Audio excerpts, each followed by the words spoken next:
And we're back. You're listening to the Talkin Boxing with Billy C show. Check out our website, www.billycboxing.com, and make sure you bang around the site. Check out the columns of all our writers. We have not only on the front page some of the hottest news, the biggest news, but also there's a section called the latest boxing news, which has all of the news up there. So don't think that the only news you see on that front page is the boxing news, because there's a whole section dedicated just for it. So check it out, www.billycboxing.com. And while you're on BillyCBoxing.com, you can check out the book club section. That's right, and get a copy of my book, Tom Molyneux, From Bondage to Baddest Man on the Planet. Yeah, I'm going to plug it, but you don't have to get it up there. You can get it there if you want it signed. Otherwise, visit Amazon.com or BarnesandNoble.com. Now, another thing you can visit up on BillyCBoxing.com is Daxx Khan's column, which is right there on the right-hand side. You can't miss it. And speaking of Daxx Khan, he joins us right now. Happy New Year, Daxx. Happy New Year to you. Not only is it a new year, but the cold came in with it, huh? You know, let me tell you something, all kidding aside before we get started. You know, about 12 years ago, maybe 15, I got a Farmer's Almanac, and I think I've talked about this before, but I got a Farmer's Almanac that, you know, as a Christmas gift, and I just started looking through it and stuff, and I was amazed at how accurate the weather was, the forecasts were, which obviously they put out a year before, right? Well, I've been getting them ever since, and let me tell you something. They're accurate within a week, plus or minus. So if the week says, hey, it's going to be cold or whatever, within a week, plus or minus, it's on. And guess what? It called for this weather exactly how we're getting it in the week if you get the old Farmer's Almanac. So it's amazing that those guys can pick the weather a year in advance, and Al Roker can't get it right this morning. You know what I mean?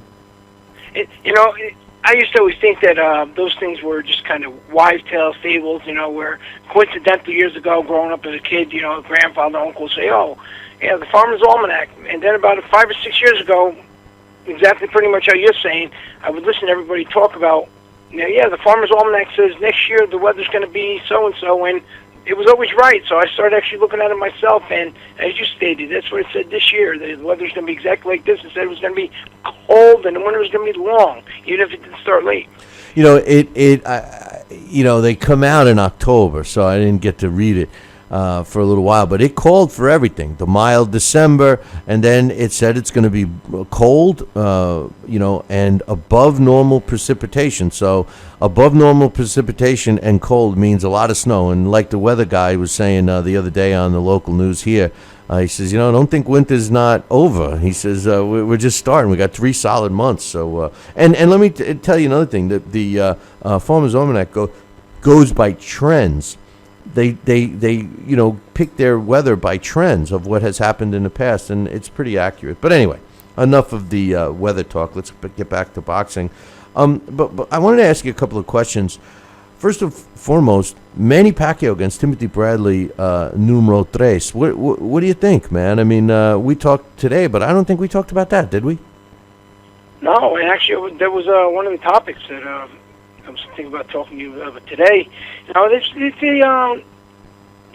I think it was, when I first heard this the other day, I gave it a lot of thought, and, when I was thinking about what your comments about Teddy Atlas before, and Tim Bradley's career, and, Tim Bradley, he kind of seems a little bit rejuvenated, in my opinion. Of course, we're not going to really know Bill until he faces somebody else besides Brandon Rios, who, is pretty much there for the taking, he's there to be hit. But, this, in my opinion, was a carefully thought-out plan. Not so much by Pacquiao, but, by, I think, Top Rank in general. Because, if anything, if this truly is Pacquiao's last fight, as you stated earlier in the show, he's going out against a better opponent than Mayweather. So, irregardless of the loss to Mayweather, this is kind of going to be that last little thorn in the side. If he puts on a good performance and he loses against Timothy Bradley, which I think he's going to, that, it will kind of validate the claim that he made after that fight that his shoulder was bad, especially, because he's going in not just against a top-ranked fighter or a champion, as you stated before, but a top 10 pound-for-pound overall in the sport fighter. Mayweather goes out against Berto, and even if, Manny makes a good showing for himself, and, as long as, Timothy wins, Top Rank overall makes out, because that just increases Timothy Bradley's marketability. They need a flagship. Manny Pacquiao's been the flagship of that division for a long time. Timothy Bradley's still 32, 33 years old. He has a long time left in his career. He has that dedicated attitude, so to speak, with the way he's speaking and that look in his eye. I haven't seen since I interviewed him for the first time back, in his sixth pro fight, and that determination, in that Rios fight, he brought in the attitude I haven't seen in Timothy Bradley since he went over to England and won his first world title against Junior Witter on hostile territory. So, one way or another, this is a win-win for them all, and it's kind of it's just that one little kick in the rear end for Floyd Mayweather, and this is going to draw, like the show was saying, the basis of the show today, Pacquiao Mayweather 2. This is going to draw in that fight. This is going to really set the bait for that fight. This is like putting cheese out for the rat, and something, somebody's going to bite on that cheese, and that fight's going to happen because of this fight. If Manny wins the fight, you'll hear the clamor for the rematch from the fans. There's no question about it. Now, whether Floyd pulls another Andre Berto out of his hat or not, I really don't see who would buy it. I don't see what network would pay for it. I think that he really, I think he actually needs. How everybody would make the argument that Pacquiao needed Mayweather when they fought. Waiting as long as they did when they finally fought. I think if and it's a big if Pacquiao wins, then I think that Floyd would need to fight Pacquiao. I really do. I think that him going out against Berto and Pacquiao coming back after the injury and beating a top guy, like you stated, a pound for pound guy in Timothy Bradley, will have the public demanding. Now, if Timothy Bradley wins the fight against Manny Pacquiao, just as you stated, it's not that bad of a thing for Manny. He gets a payday, and he says, hey, I went out, I tried my best against the best, and the torch is passed, and we will never see a Pacquiao-Mayweather rematch. There won't be a need for Mayweather to fight Pacquiao again, and I don't think Pacquiao's going to stick around for a long time should he lose this fight. He says it's his last. Unless Mayweather comes a-calling again. And I think that this fight's going to do well with pay-per-view, Dax, because of the Teddy Atlas situation. I believe so as well. And something? Boxing history is much like boxing scoring in a professional fight, with judges. The last thing that judges sticks in their mind is that last 30 seconds of a round, and that's how guys have always stole rounds by, that last 30 seconds, or they're shoe shining, or, they let go of that one last big punch. And it doesn't matter if the other 2 minutes and 30 seconds, they were getting hammered that round.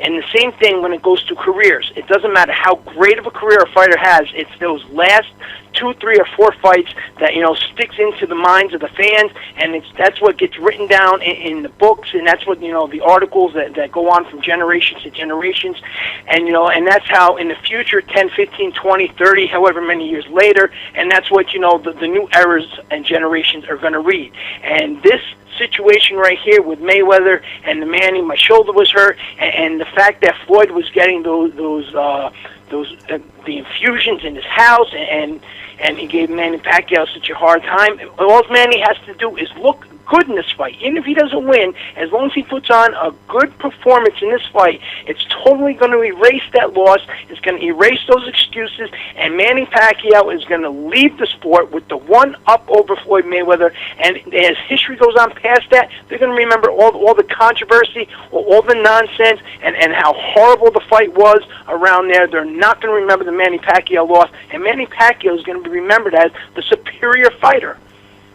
Yeah, well, I think I think in the large scope of things, if it would end right now, I think Manny finishes higher than Floyd. I think Manny does need to beat Timothy Bradley to really etch his place. I really do, because you'll have people that'll still throw the money and the undefeated record in your face with Floyd. But the way he's been spending money lately, chances are he's going to be going through his stash of gazillions, and maybe he fights too long too. Just like but the win will always be tarnished. Some of the luster will be off that win, no matter what, because you'll have how many years that fight was delayed, Floyd took the time off. Manny came to however many divisions, and so on and so on. So I agree with you. For Manny to be able to surpass, he'll need the Timothy Bradley win. But, either way, it's kind of going to be a little bit of, like a thorn in the you-know-what of Floyd if Manny goes out there and looks good, because it's going to look good forever down in the history books. Now, do you think providing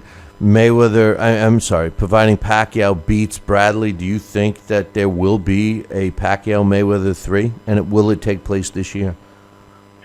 I don't know. I really don't know. It's tough to say, because if it's going to happen, it has to happen right away.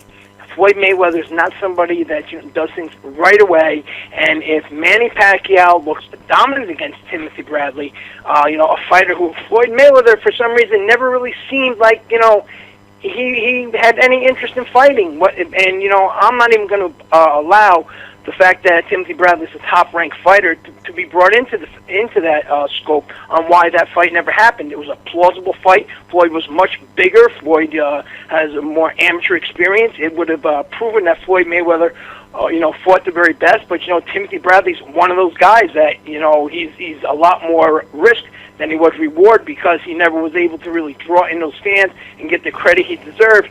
So if Manny Pacquiao does look good against Timothy Bradley and in a win, Floyd isn't going to be in a rush to sign that, so I'm not so sure that fight will happen, because as we all know, Floyd is not going into any fights unless he's 99.5% sure he's going to win, Bill. And dominating a fighter like Timothy Bradley, that's not going to let Floyd Mayweather feel that confident.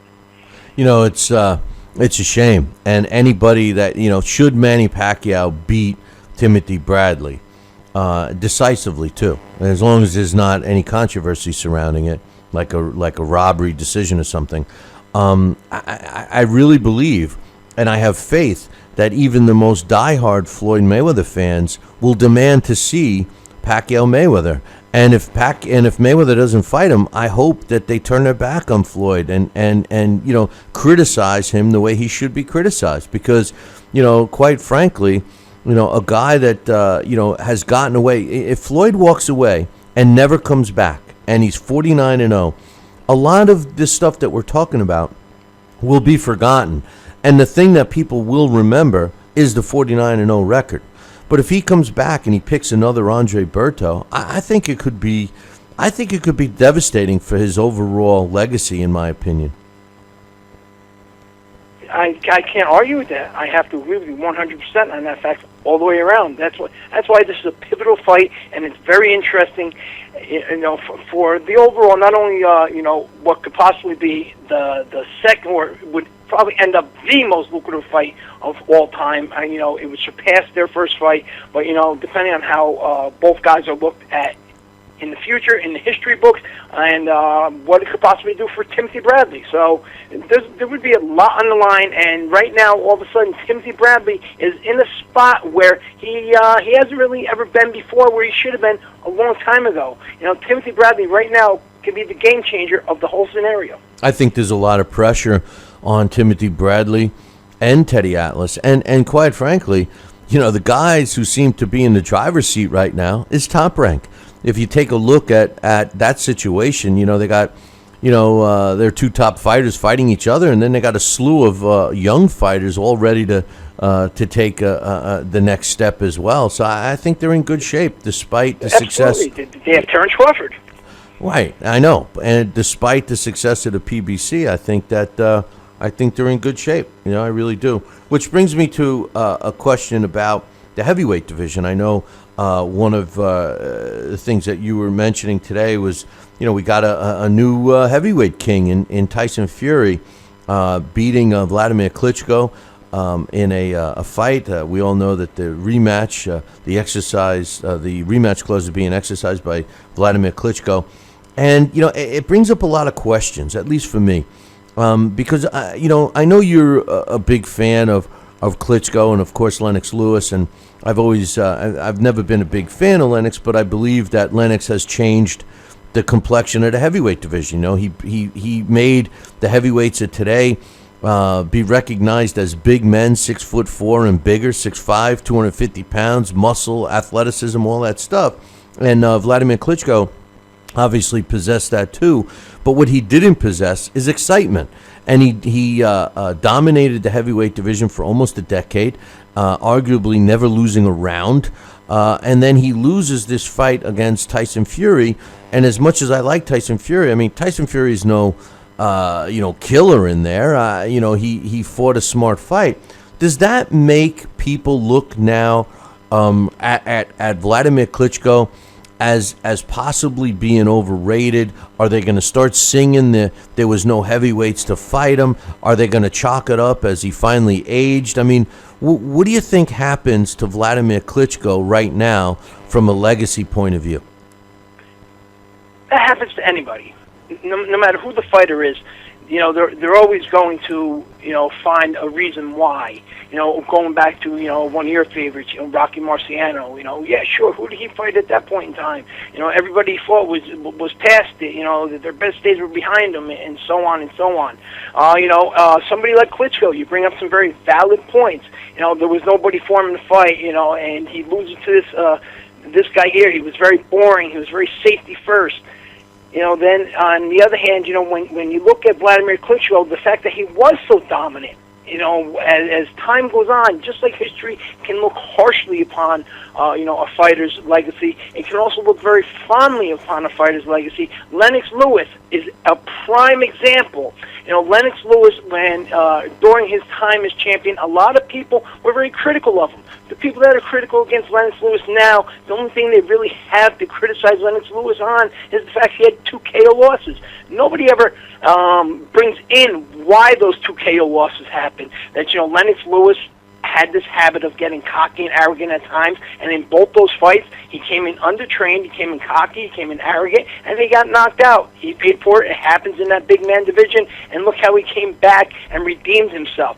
Some people remember that, some don't, but when Lennox Lewis retired 2, 3, and 4 years later, all of a sudden those big naysayers started realizing how good he was, because when he was champion and when Riddick Bowe was in fighting and Evander Holyfield was fighting and when Mike Tyson was coming in and out of there, and you looked at all those fighters at the time, a lot of people believed that the 90s may have been one of the best eras of heavyweight boxing of all time, and Lennox Lewis had a way of making these guys that were top prospects that people had hopes for look average. He ruined careers, and same thing with Vladimir Klitschko. And then after a while, there was nobody there for them to beat, and everybody that stepped into the ring with them was so inferior, and that's what happened with Vladimir Klitschko until there was nobody left for him.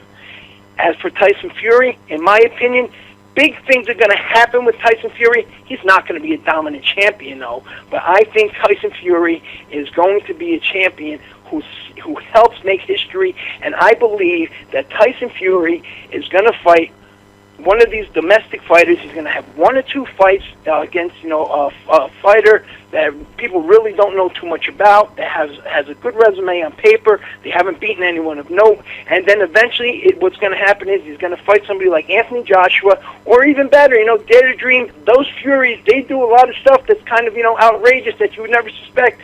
I could even picture Tyson Fury, because he always wants to one-up somebody. Vladimir would never fight Vitaly. They promised they'd never fight each other when they were both champion. What if Tyson Fury and Huey Fury actually fought each other? Not only would that be a mega fight, that would be history-making. 2 family members fighting for a world title. So there's a lot of excitement there, and there is no way after that, you're never going to be able to downplay what Vladimir Klitschko did. He doesn't look good now. In 5 years, though, something, he's going to be looked back upon fondly. Yeah, as a dominating guy, I mean, there's no question about that. And I for one think that if Vladimir Klitschko goes in to fight Tyson Fury in the rematch the way he did against Kubrat Pulev, I think he takes out Tyson. But if he doesn't, I think the result will be the same. Which whatever happened to? I think we spoke about this one other time before, not to interrupt you, but I said, the version of Vladimir Klitschko early on in his career, before he was with Manny Stewart, how aggressive he was kind of robotic, but, he always had that one truly devastating one-punch power. I think the first time I could ever realize, watching him, exactly how hard he really hit was the Ray Mercer fight. When he hit Ray Mercer, and Ray Mercer just dropped down to a knee, and Ray Mercer looks up to him, and when he stands up, Ray just shakes his head back and forth, to kind of say, wow, that was hard. And, but Vladimir wasn't a safety-first fighter then, but, when he let his hands go, he finished early. Why he was never able to combine that, that power where he let his hands go, and then, with the new way that Manny Stewart rebuilt him to smother his opponents on the other end. Somewhere in time, he just got afraid to take a punch. If he was ever able to combine those two styles together, let his hands go, then smother his opponents, he would have been an exciting champion, one of the most exciting champions ever, and he would have just blasted guys out in 2 and 3 rounds. It boils down to what we were talking about today, Dax. Fighters don't take chances, and Klitschko stopped taking chances once he was stopped. If you look at other sports, the greatest quarterbacks or running backs or receivers or basketball players or hockey players or baseball players, they've all taken chances. And when they succeed at the chance, they become great. If they don't succeed, depending upon what the chance is, they become mediocre, And I think that the end result with Vladimir Klitschko, regardless of his domination of the division over the last 10 years, I think that people are going to remember mediocrity. They're going to remember a fighter that wasn't exciting. To try to remember his fights are going to be tough, like to even remember an exciting one. The one that sticks out in my mind is the Pulov fight. It was the most exciting Klitschko fight I ever watched, Which brings me to this real quick. David Haye.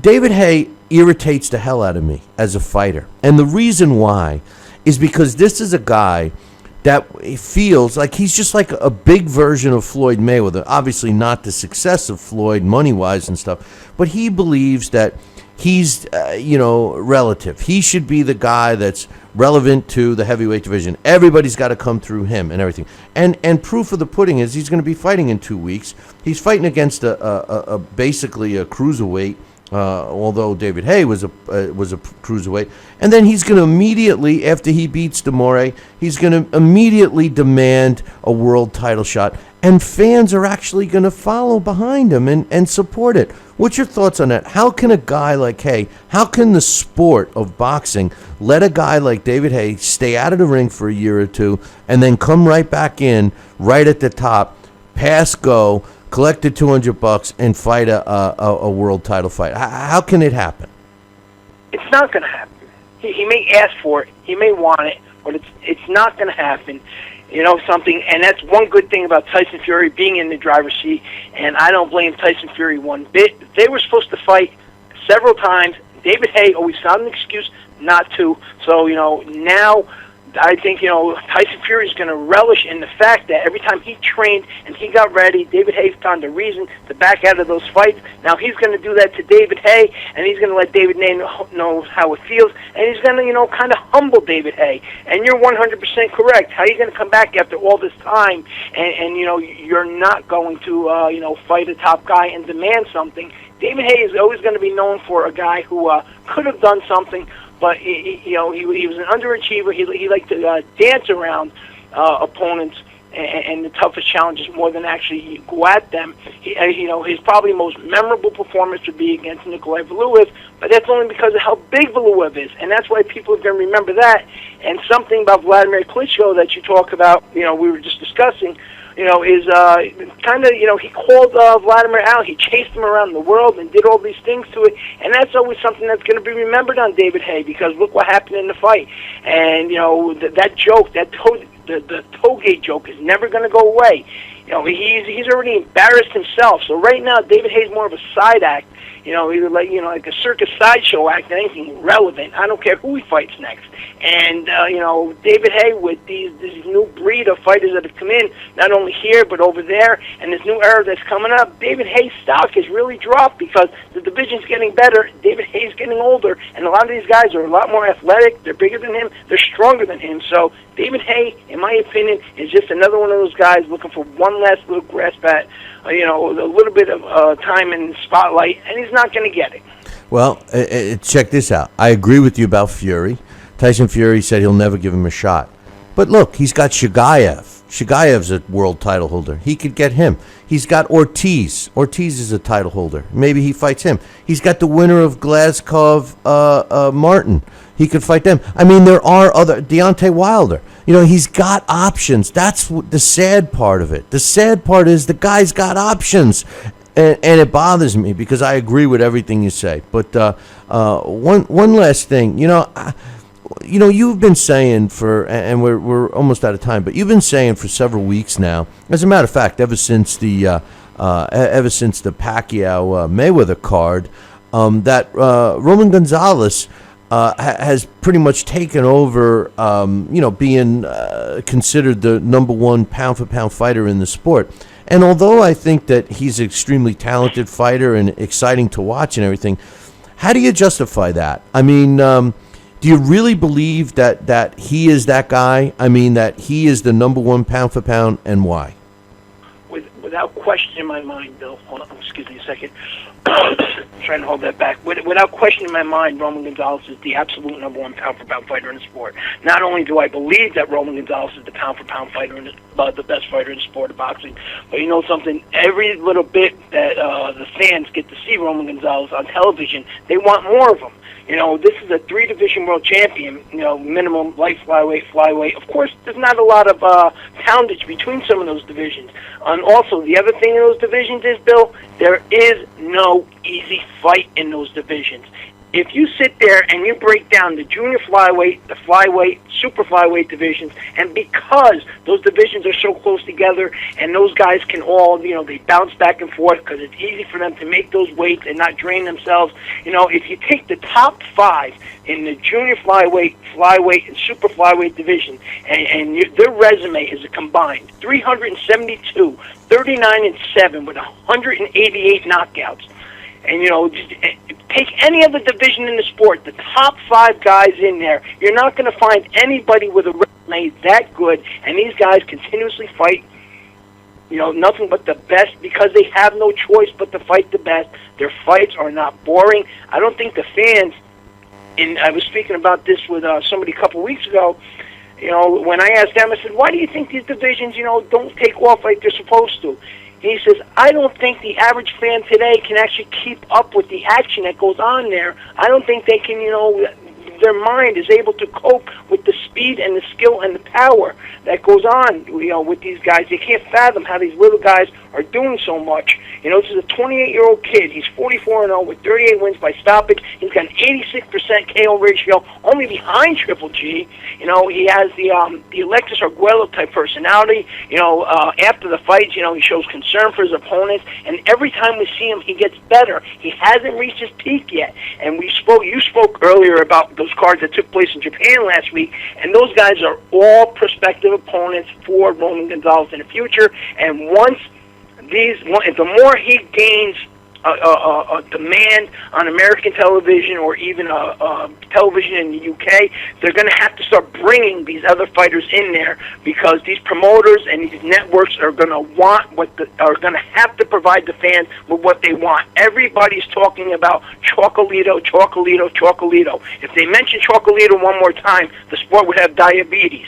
And when this guy has to get his opponents in there, then everybody sees how good these guys are. And you know what, Bill? It doesn't matter what Andre Ward does. It doesn't matter what Triple G does. It doesn't matter how Pacquiao does. I don't care if Mayweather returns. If Roman Gonzalez gets the time on TV that he should to fight these other top names and keeps performing the way he performs, there is no way that anything these guys can do is going to convince the public that they are better than he is, especially considering the fact that they just sit around and they want to work off their past merits, and Roman Gonzalez is just trying to sit there and still build a legacy. At 44 fights, he's just getting started.